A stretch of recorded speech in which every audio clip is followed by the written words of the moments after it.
ब्रह्ममुरारिसुरार्चितलिङ्गं निर्मलभासितशोभितलिङ्गम्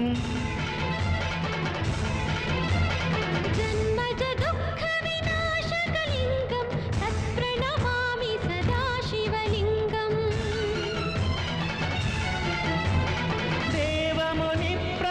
देवमुनिप्रवरार्चितलिङ्गं कामदहनकरुणाकरलिङ्गं रावणदर्पविनाशकलिङ्गं तत्प्रणमामि सदा शिवलिङ्गम् सर्वसुगन्धसुलेपितलिङ्गं बुद्धिविवर्धनकारणलिङ्गम्